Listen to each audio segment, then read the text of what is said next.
Fala, família Novo Som, como é que vocês estão? Espero que todos estejam muito bem. Nós aqui no Novo Som estamos numa temporada já indo para o final dela, intitulada Podemos. Gente, quando nós começamos essa temporada Podemos, uma das coisas que estava batendo forte no meu coração, e acredito que eu já falei até sobre isso aqui, é que muitas vezes nós como cristãos vivemos com a expectativa de que uma mudança externa e natural, por exemplo, uma mudança de ano, ela vai nos abençoar de alguma forma. E isso acontece em diversas áreas da nossa vida. Mas, gente, não são as mudanças que nos abençoam, mas sim nós que abençoamos o local para onde nos movemos, seja emprego, casa, escola ou um novo ano que se inicia. Quando Deus ele chega a Abraão, ele fala: Ei, Abraão, eu estou chamando você para você sair daí de onde você está, da onde você mora, do meio de seus parentes, e vai para onde eu vou te mostrar. Eu vou fazer de você pai de multidões e você vai ser uma bênção. Então, nesse momento, Abraão ele entende que a bênção não é necessariamente o lugar, mas sim ele. A bênção não é o trabalho dele, como foi a aliança que Deus fez com o povo lá no deserto. Bendito é o fruto da tua maçadeira, do fruto da tua vide, o fruto dos seus animais. Era sempre o resultado do trabalho que era abençoado. A bênção também não era o lugar que Deus ia levar ele, mas a bênção era a identidade que ele tinha em Deus. Ele era a bênção. E quando ele entende que ele era a bênção, eu já falei isso aqui no final do ano passado, na nossa temporada, no final do ano passado, eu comecei falando praticamente sobre Abraão. E Abraão, quando ele entende que ele é a bênção, ele não tem problema para ir para qualquer lugar. Se ele tiver que ir para a direita, ele vai. Se ele tiver que ir para a esquerda, ele vai. Se ele tiver que plantar semente no meio do deserto, ele vai plantar, porque ele sabe que não é a terra em si que precisa ser abençoada, não é a semente, mas sim ele. E por ele ser abençoado, tudo que ele faz prospera, dá certo e, como consequência, abençoa o lugar onde ele está e não o lugar que abençoa ele. Então, precisamos ter uma mentalidade de que não são as mudanças que trazem algo novo para nós. Seja profissional, seja estudantil, seja emocional ou até mesmo um ano que muda, mas sim somos nós que levamos algo novo para onde quer que a gente esteja indo. E quando essa mentalidade vem sobre a gente, nós tiramos a responsabilidade que normalmente jogamos a terceiros.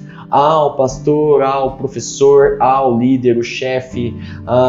Esse ano não me foi favorável, essa pessoa não me ajudou. Nós tiramos isso da nossa cabeça e nós colocamos a responsabilidade das coisas em nós.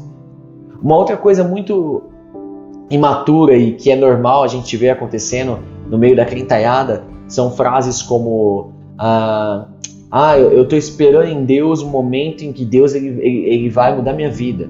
Eu estou esperando Deus me dar aquele emprego. Eu estou esperando Deus fazer tal coisa por mim. Eu estou esperando Deus fazer isso e aquilo. Mas nós aprendemos que se estamos em Cristo, nós podemos tudo que Ele pode. E se a vida de Cristo se resumiu em fazer tudo o que viu o Pai fazer, então não somos nós que esperamos algo de Deus, mas sim Deus que espera de nós. Porque o que Deus tinha que fazer, Ele já fez, para que hoje nós pudéssemos cumprir aquilo que Ele projetou para nós desde o princípio. É o que a Bíblia está falando ali em Efésios capítulo 2.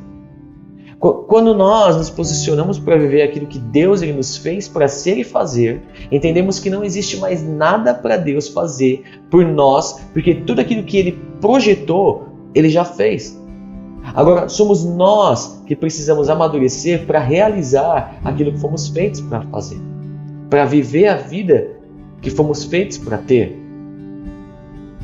Tudo que Deus ele precisa fazer para o homem ser aquilo que Deus sempre sonhou, Deus já fez. E o que Ele fez? Ele enviou Jesus. Ele enviou Jesus, seu único filho, como um homem. Esse morreu no meio do seu lugar. E Ele ressuscitou. Mas mesmo assim, muitas vezes, nós preferimos continuar na nossa zona de conforto, esperando que Deus faça mais alguma coisa do que se mover para cumprir o propósito. Mas chegou a hora em que nós precisamos renovar a nossa mente. E nós vamos, porque podemos. Amém? Gente, eu quero ler com vocês aqui para começar Salmos capítulo 115, versículo 15. Salmos capítulo 115, versículo 15 e o 16 também. Que vocês sejam abençoados pelo Senhor que fez o céu e a terra. Versículo 16. Os céus pertencem somente ao Senhor, mas a terra Ele deu aos seres humanos. Feche seus olhos. Pai, essa é a sua palavra e nós confiamos nela. Nós acreditamos que ela é verdade, nós acreditamos que ela é real, nós acreditamos que ela tem poder, que ela funciona, que ela transforma, nós acreditamos na sua palavra. Minha oração, Espírito Santo, é que você venha ter liberdade em cada um de nós que está aqui ouvindo esse podcast, seja qual for o momento, mas que nós venhamos ter liberdade, nós venhamos ser cheios, nós venhamos ser dotados da revelação que vem de você, que vem de ti. Que a sua sabedoria, a sua revelação venha nos trazer o pleno conhecimento da vontade de Deus, do propósito de Deus para nós, e que conceitos naturais, conceitos humanos, conceitos que têm impedido a igreja a viver aquilo que ela foi feita para viver, que hoje venha a ser destruído no nome de Jesus.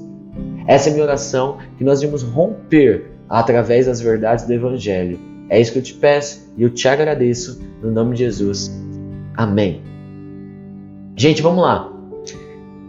Então, beleza, Deus ele veio, Ele nos restaurou, Ele nos justificou, Ele nos santificou, Ele nos abençoou e Ele nos deu o maior poder que existe no universo, o seu próprio poder. Ele fez isso nos dando o Espírito Santo, um espírito de poder, um espírito de amor, ousadia, conhecimento e sabedoria. Aí a Bíblia fala que os céus pertencem somente a Deus, mas a terra Deus deu para quem? Para os seres humanos. Então, de quem é a terra? A terra ela é nossa. A terra ela é nossa por direito de criação e por direito de redenção. Direito de criação em Adão, mas Adão ele pecou. E ele deu esse direito para o diabo. Por isso que Jesus ele fala, olha, o príncipe deste mundo ele não tem nada a ver comigo. Mas também é por direito de redenção. Porque Cristo ele sentou a porrada no capeta, ele arrancou dele a autoridade que o homem havia dado para ele. Por isso Jesus ele fala, toda autoridade me foi dada no céu, na terra e debaixo da terra. Hoje, por nós estarmos em Cristo, nós voltamos a ter o direito de dominar, de governar sobre a terra. Direito esse dado por Deus ao homem em Gênesis capítulo 1, no versículo 28. Esse é um dos grandes erros de se falar que Deus está no controle das coisas. Mesmo porque a Bíblia nunca dá um embasamento para isso. Mas presta atenção, presta muita atenção. Existe uma diferença gigantesca entre estar no controle e ser soberano. Estar no controle, imagina você jogando um videogame, você está jogando um jogo e você está controlando um determinado personagem. Dentro dos limites daquele jogo, você toma as decisões por aquele personagem, você faz ele fazer aquilo que você acredita ser certo no lugar dele. Você está controlando aquele personagem. Um termo muito antigo para definir controle seria o de um marionetista, que controla ali a marionete e faz com que ela faça o que ele bem quer. Controle. Isso é controle. Só que desde o Éden, a Bíblia deixa claro que não era a vontade de Deus que o homem comesse a fruta do conhecimento do bem e do mal. Ainda assim, o homem foi lá e comeu. Quer dizer, Deus não estava controlando o homem ali. Na nova aliança, o episódio não muda. A Bíblia fala que a vontade de Deus é que ninguém se perca. A vontade de Deus é que todos sejam salvos, mas nós sabemos de forma bem clara que isso não acontece. Não são todos que são salvos. Então, desde o começo, a vontade de Deus é que o homem se alimente da árvore da vida, que é Jesus. E ele esteja com ele por amor e não por obrigação. Ah, Lucas, mas a Bíblia ela fala que Deus ele não deixa nem sequer uma folha cair. Eu te convido a reler um pouco a sua Bíblia. Mas é verdade, existe um lugar onde isso está escrito. O problema é que isso não está escrito na Bíblia. Isso está escrito no Alcorão. A sexta surata, o versículo 59, o Alcorão também possui versículos, e surata é o livro. O sexto livro seria do Alcorão, o versículo 59, diz o seguinte, ó, ele possui as chaves do incognoscível. Isso traduzindo do incompreensível, daquilo que não é possível conhecer. Coisa que ninguém, além dele, possui. Ele sabe o que há na terra e no mar e não cai, presta atenção, e não cai uma folha sem que ele disso tenha ciência. Não sem que ele não deixe. E beleza, que é o Alcorão, nós não seguimos o Alcorão. Nós somos cristãos, nós seguimos a Cristo e a palavra de Cristo é a Bíblia. E sim, existe um versículo na Bíblia que tem uma versão semelhante, que fala algo semelhante a isso que está escrito no Alcorão, mas nada de folha. Versículo 10, o capítulo 10 do livro de Mateus, o versículo 29, diz o seguinte: não se vendem 2 pardais por uma moedinha de cobre? Mesmo assim, nenhum deles cairá sobre a terra sem a permissão de vosso Pai. Aí, Lucas, viu? Permissão de Deus. Se Deus tem que permitir, então quer dizer que Deus está no controle. Verdade. O problema é que a palavra aqui, escrita no original, no grego, é gnosis. E essa palavra ela significa conhecimento. A palavra que foi traduzida para permissão, ela no grego significa conhecimento. Então o texto seria: não se vendem 2 pardais por uma moedinha de cobre? Mesmo assim, nenhum deles cairá sobre a terra sem o conhecimento do vosso Pai. A verdade é que até mesmo, gente, o texto do Alcorão, esse versículo, ele não deixa de estar certo. Mas ter ciência, ter conhecimento não é controlar. Deus ele já havia decidido te salvar desde o princípio. A Bíblia fala que antes da queda do homem, o cordeiro já havia sido imolado, lá em Apocalipse. Deus ele tem ciência, ele tem conhecimento sobre toda a causa que aconteceu e que vai acontecer no mundo, porque ele está acima disso, ele é soberano. Mas isso não quer dizer que ele controle tudo, porque é do desejo de Deus que você controle, que você governe, que você domine a terra. Mas mesmo assim, mesmo esse sendo o desejo dele, ele nunca é pego de surpresa. E o plano dele, aquilo que ele falou que vai acontecer, sempre vai acontecer. Deus sempre vai concluir o propósito dele. Isso não muda em Deus. O fato de Adão ter pecado, mesmo que Deus queria que ele comesse da árvore, do fruto, não impediu que Deus salvasse a humanidade através de Cristo. Entende? Ainda assim, Deus não controlou Adão para que ele comesse do fruto da árvore da vida. Hoje nós podemos comer do fruto da árvore da vida, que é Jesus. O resultado final aconteceu do mesmo jeito, mesmo sem Deus controlar. Entende? Por quê? Porque Deus está acima das loucuras humanas. O problema aqui é que, mesmo que eu sempre volto a repetir, da mesma forma que é com a justiça, que eu falei alguns dias atrás, onde nós queremos definir a justiça de Deus, o nosso padrão, o problema é que nós queremos definir o mundo espiritual através de uma ótica natural, sendo que deveria ser o contrário. O mundo natural ele é regido pelo espiritual e não o inverso. E por nós invertermos as coisas, nós queremos entender Deus através da nossa ótica. Da mesma forma, nós queremos definir o senhorio dele, a sua soberania, ao nosso padrão. E a definição natural de senhorio, a definição humana de senhorio, é uma definição que está dentro do homem desde que o primeiro homem foi escravizado. Lembrando que escravidão é resultado do pecado. Essa nunca foi a vontade de Deus para a humanidade. Deus nunca quis que o homem fosse escravizado de forma alguma. Nem pelo pecado, nem por outro homem. Mas o senhorio de Deus, ele se dá baseado no amor. E Deus ele deixou claro essa expressão até mesmo na lei de Moisés. Quando no ano do jubileu, o judeu ele vive em ciclo de 7 anos. E quando se completa 7 ciclos de 7, vem o jubileu, o 50º ano. E quando chega o jubileu, por exemplo, o escravo ele tem que ser livre, ele tem que ser solto. Mas se esse escravo ele decidir ficar com o Senhor por amor, ele poderia ficar com o Senhor dele por amor. Ele receberia uma marca que seria um furo na orelha. E esse furo na orelha diria que ele é escravo desse Senhor por amor, não por obrigação. E os crentes vieram, pegaram o negócio que era para representar o amor de Deus, a decisão de estar com o seu Senhor por amor, e falaram que era pecado colocar brinco. Mas a gente vai falar disso. Não, a gente não vai falar disso porque não tem nada a ver pregar sobre isso. É só um desabafo. Mas vamos lá. O problema é que o homem, ele pecou, Adão pecou. E aí quando Adão peca, ele perde a mentalidade de Deus. No dia que quando Adão pecou, no dia que Adão pecou, Deus ele desce na terra como de costume para se relacionar com Adão, para conversar com Adão. O que Adão faz? Ele corre, ele foge, ele se esconde. Só que, gente, quem é que tem mentalidade fugitiva? É Deus ou é o diabo? A Bíblia diz em Tiago capítulo 4, resistiu o diabo e ele fugirá. Então, quem pensa como fugitivo, está pensando como Deus ou está pensando como diabo? Como diabo. Então, quando o homem ele peca, ele perde a mentalidade de Deus, porque o espírito dele morre. E aí ele passa a ter a mesma mentalidade caída daquele que havia caído antes dele.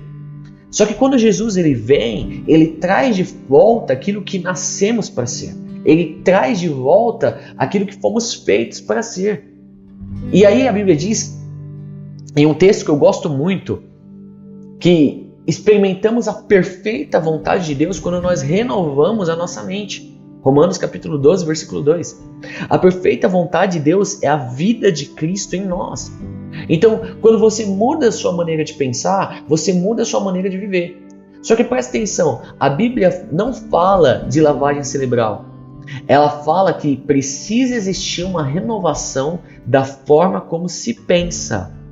Entender que a forma como eu penso naturalmente, a forma humana de pensar, ela é obsoleta. E eu preciso começar a pensar de uma forma que antes de eu me tornar natural, eu pensava. Um dos nossos primeiros podcasts nessa temporada, não lembro o título, mas eu lembro que eu falei sobre ser criança. E eu falei, a criança quando nasce, ela nasce cheia de fé. A criança, ela acredita em tudo. Nós não precisamos aprender a ter fé. Nós precisamos esquecer como é descrer. Porque a criança nasce acreditando em tudo. Só que com o tempo, nós começamos a criar descrenças dentro do nosso coração que nos limita a viver aquilo que nós fomos feitos para viver. Então, a renovação da mente é exatamente isso. É entender que a forma como eu penso humanamente hoje, a forma natural de pensar, ela é obsoleta. E eu preciso começar a pensar de uma forma que antes de eu me tornar natural, eu pensava. Existe uma diferença muito grande entre receber algo novo e ter um renovo. Jesus ele não veio te dar algo novo, algo que você não tinha. Jesus ele veio te dar a capacidade de renovar algo que já era seu. Foi isso que Jesus veio fazer. 1 Coríntios capítulo 2, versículo 26 diz o seguinte: como dizem as escrituras sagradas, presta atenção, quem pode conhecer a mente do Senhor? Quem é capaz de lhe dar conselhos? Mas nós pensamos como Cristo pensa. Gente, presta atenção, pelo amor de Deus. A Bíblia diz que ninguém pode conhecer a mente do Senhor. Se você for tentar conhecer a mente de Deus por sua lógica, não vai rolar.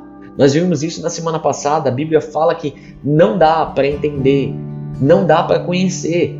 Mas aí a Bíblia continua e ela fala, por mais que não dê para entender a mente de Deus de uma forma naturalmente lógica, você precisa entender que você já tem ela. Noção, isso biruta qualquer pessoa. Qualquer pessoa fica maluquinha se tentar entender esse bagulho de forma normal. Mas nós vimos isso semana passada, lembra? O Evangelho é uma loucura, o Evangelho é um escândalo. O Evangelho é um absurdo. Mas no mesmo capítulo, nesse mesmo capítulo aqui de 1 Coríntios, capítulo 2, a Bíblia ela fala como é que isso acontece. O versículo 10, alguns versículos atrás, diz o seguinte, mas foi a nós que Deus, por meio do Espírito, revelou o seu segredo. O Espírito Santo examina tudo, até mesmo os planos mais profundos e escondidos de Deus. Quanto ao ser humano, somente o Espírito que está nele é que conhece tudo a respeito dele. E quanto a Deus, somente o seu próprio Espírito conhece tudo a seu respeito.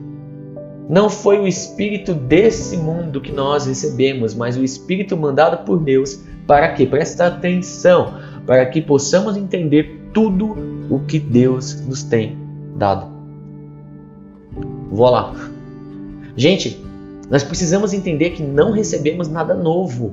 O que nós recebemos em Cristo foi o acesso para o que já era nosso desde a criação.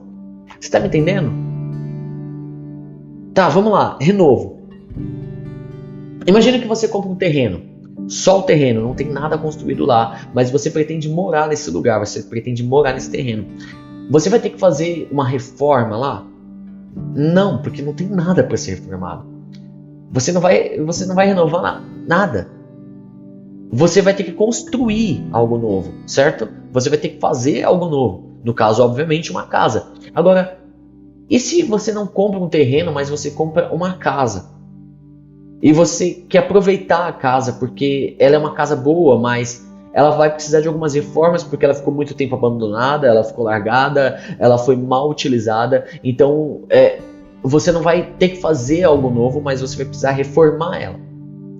Você vai precisar renovar aquela casa para que ela possa voltar a ser aquilo que um dia ela já foi, morada. Vocês estão comigo? Então, entenda uma coisa, Jesus ele não te deu uma nova forma de pensar. Jesus ele te deu acesso a um lugar onde você pode voltar a pensar da forma que você foi criada para pensar, se não existisse o pecado. Gente, desde o princípio, a vontade de Deus era que Adão se alimentasse da árvore da vida, que é Jesus.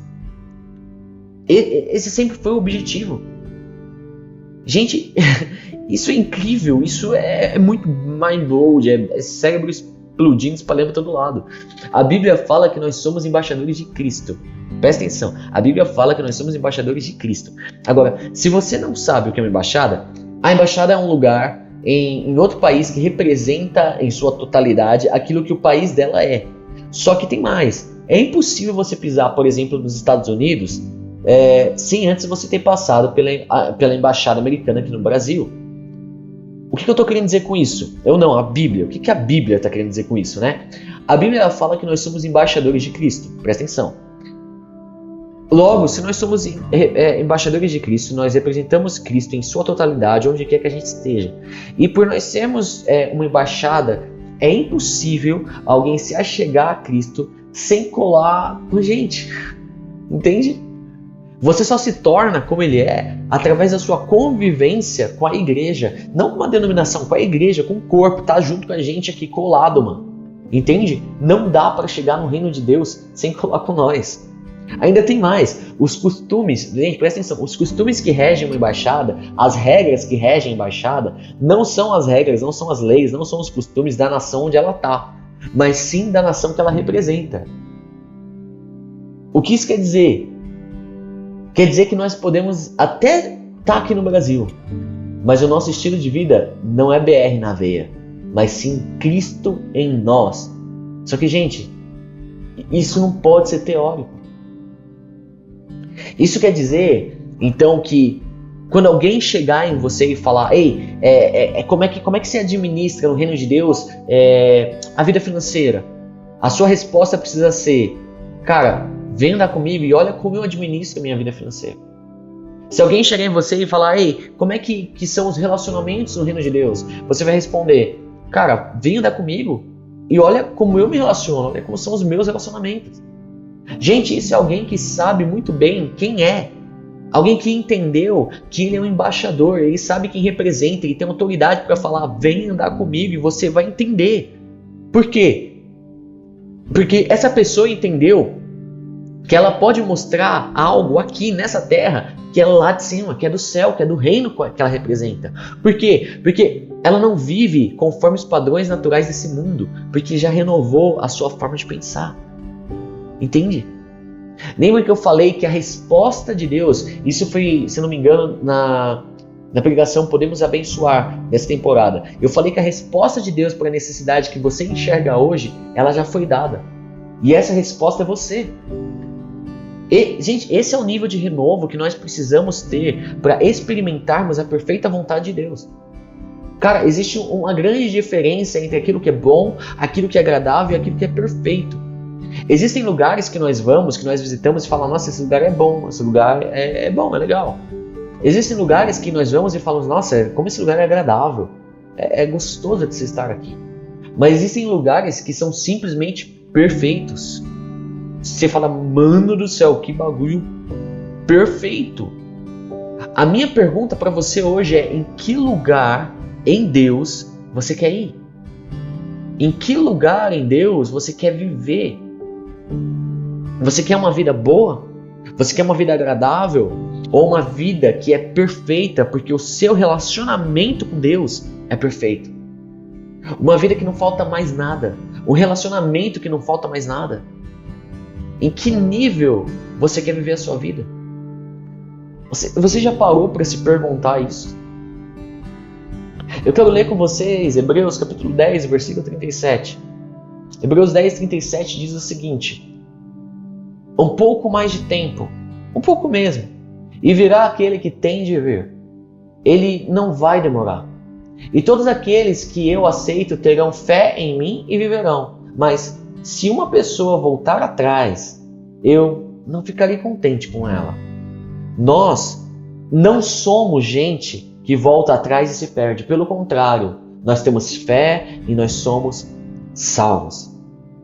Gente, voltando para Abraão, para a vida de Abraão, que eu comecei aqui falando, a Bíblia diz lá em Gênesis 15 que Abraão ele creu em Deus e por ele ter crido em Deus, ele foi feito justo. Ele foi feito justo, ele foi declarado justo. O que levou Abraão a ser tudo que ele é até hoje e o que levou ele a viver tudo que ele viveu naquela época foi que Abraão ele tinha fé. Simples assim. Abraão ele tinha fé. Mas Lucas, fé no quê? Vamos continuar aqui a leitura. A gente leu 10, versículo 37 até o 39, né? Acabou o capítulo. Capítulo 11, versículo 1. É nisso que Abraão tinha fé. A fé é a certeza de que vamos receber as coisas que esperamos e a prova de que existem coisas que nós não podemos ver. Então, peraí. A fé é a certeza do que eu já tenho? Não. A fé é a certeza de que vamos receber as coisas que esperamos e a prova de que existem coisas que não podemos ver. Versículo 2. Foi pela fé que as pessoas do passado conseguiram a aprovação de Deus. Sempre foi pela fé. Versículo 3. É pela fé que entendemos que o universo foi criado pela palavra de Deus e que aquilo que pode ser visto foi feito daquilo que não se vê. Tá aí o fundamento do que eu vivo dizendo. Não é o natural, gente, que rege as coisas. Não são as coisas que você está vendo ao seu redor que fala o que está certo ou o que está errado. O mundo espiritual que rege o mundo natural, não o inverso. Nós precisamos viver através de uma ótica espiritual das coisas. Não importa se o mundo está acabando em barranco na ótica natural. Nós cremos naquilo que o mundo, que a Bíblia fala, naquilo que está definido no mundo espiritual. Gente, a fé é a certeza de algo que você não vê. Mas não adianta você virar para mim e você falar que tem fé naquilo que você não vê, mas você não vive de uma forma coerente a isso. Porque se você fala para mim que você tem fé naquilo que você não vê, mas você não vive como se já fosse, de forma coerente a isso, então não é fé que você tem, e sim otimismo. Jesus ele não quer que a gente seja otimista. Jesus ele quer que nós venhamos a ser pessoas de fé. O otimista ele espera que tudo fique bem no final, mas ele não vive como se tudo já estivesse realmente bem. O que vive pela fé, ele pode até não tá tudo bem com ele, mas ele vive em paz, como se tudo estivesse bem, porque ele vive com base naquilo que ele não vê, mas ele espera, ele tem uma certeza. Gente, essa é a diferença. A pessoa de fé, ela não espera ver para viver de forma coerente com o que ela crê.